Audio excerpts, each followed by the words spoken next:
Welcome to Inside British Royals. This is your exclusive look inside the world's most famous family. We are exploring the scandals, secrets, and power plays that define the modern monarchy. If you are new here, please do well to hit that subscribe button for more updates. The royal family's carefully maintained calm has been shattered. The House of York, once a core part of the monarchy, is now facing an implosion, and at the center of it are Princesses Beatrice and Eugenie. Once staples of the royal scene, the daughters of the disgraced Andrew Mountbatten-Windsor now find themselves on the outside, their world shrinking as the institution that defined their lives begins to shut them out. Their father's recent arrest and a subsequent, very public banishment have reportedly left them isolated, their futures uncertain. Behind the scenes, the monarchy is making strategic shifts, and according to some insiders, a single, difficult path is emerging for the two princesses.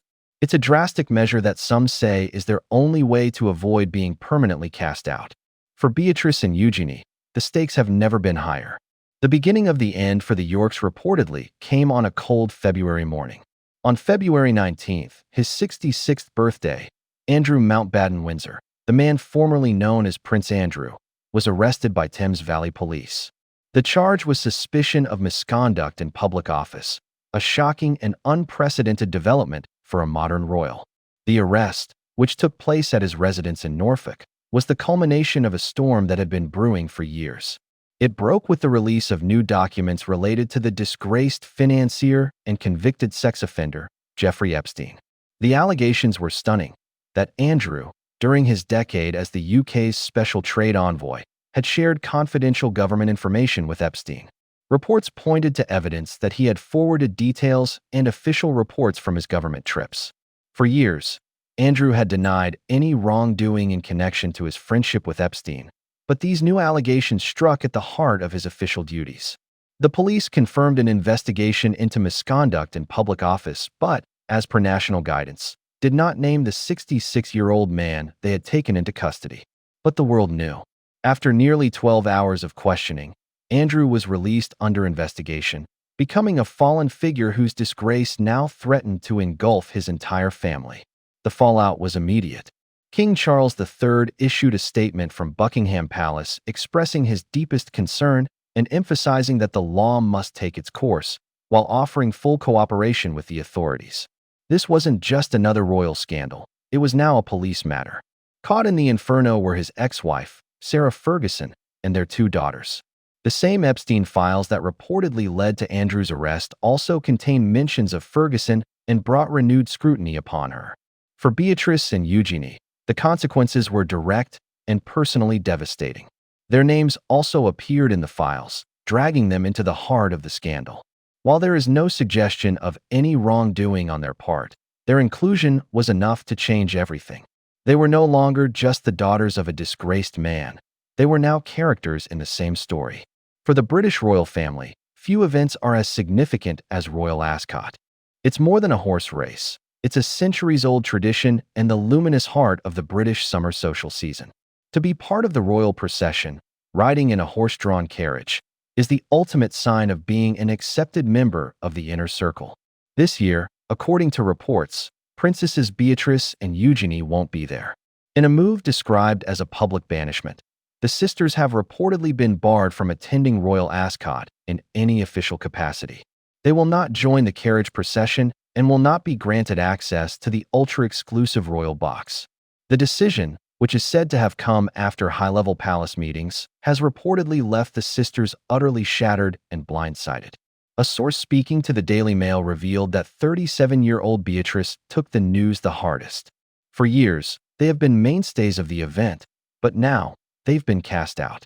The reason, according to insiders, is clear: the reputational risk associated with their parents' toxic ties to Jeffrey Epstein.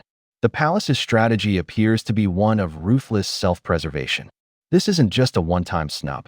Sources have clarified this is part of a wider, more permanent exclusion from public-facing royal events for the foreseeable future. This public shunning is a devastating blow and a clear declaration that they are no longer considered part of the central family unit. The message from the monarchy is unequivocal. The damage from the House of York must be contained, even if it means sacrificing the princesses. Who is the driving force behind this removal of the York princesses from public life? While the decision was reportedly made in high-level palace meetings, royal insiders have increasingly pointed to one figure as the chief architect of this new direction, Prince William. For years, William has reportedly been infuriated by the scandals surrounding his uncle, viewing him as a source of immense damage to the monarchy.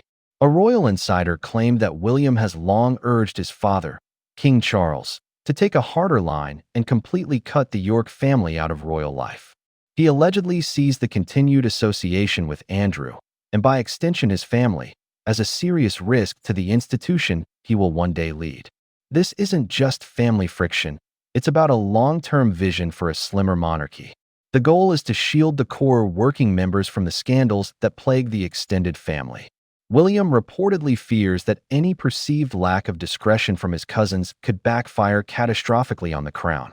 His stance is said to be born not of personal dislike, but of a cold, pragmatic calculation about the future and survival of the monarchy itself. There is public sympathy for the sisters, with many viewing them as victims of their parents' disastrous choices. However, the consensus among some royal commentators is that they must inevitably pay a price. Royal expert Richard Fitzwilliams has predicted that Beatrice and Eugenie will eventually disappear from royal life, and could even lose their charitable patronages as the institution distances itself. This isn't personal punishment, it's cold, hard institutional risk management. And in this new, streamlined monarchy, Beatrice and Eugenie have found themselves on the wrong side of the firewall. For Beatrice and Eugenie, the public fallout has been matched by intense private turmoil. They are described by those close to them as distressed, aghast, and reeling. One source claims they are completely emotionally exhausted by the constant stream of revelations. This sense of betrayal has reportedly led to strains within the family. Conflicting reports paint a confusing picture. Some sources claim the sisters are still supporting their parents behind the scenes. However, others allege a deeper split, with the sisters reportedly taking hugely divergent approaches. Beatrice, known for her loyalty, is said to be instinctively standing by her father. Eugenie, conversely, is reportedly taking a more cautious approach to create distance and shield her husband and children from the fallout. This terrible situation has left them feeling cornered. Legitimate questions are being asked about their parents, and by association, them. Former BBC royal correspondent Jenny Bond noted that their parents have been exposed as liars, and that the princesses must be under enormous pressure. They are trapped between loyalty as daughters and the brutal reality of their situation, a devastating dilemma with no easy answers. So, with their world changing so dramatically, what is the one thing that might save Princesses Beatrice and Eugenie?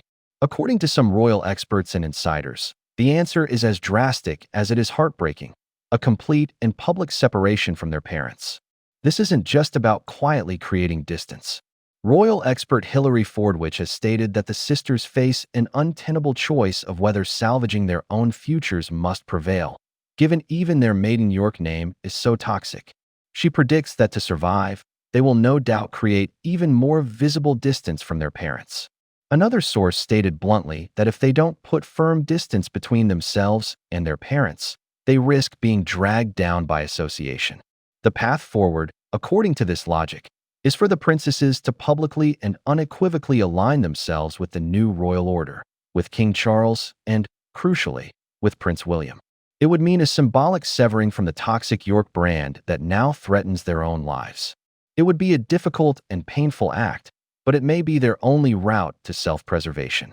Such a move would be a signal to both the public and the palace that they are choosing the monarchy over their parents, potentially allowing them to be slowly reintegrated into the royal fold. They are at a crossroads. One path leads to continued loyalty to their parents and, quite possibly, a permanent exile from public life. The other path involves a public distancing from their mother and father, a devastating choice that could, just possibly, secure their own futures. What do you think Beatrice and Eugenie should do? Is it fair that they are facing consequences for their parents' mistakes? Let us know your thoughts in the comments. And for more royal news and analysis, be sure to subscribe.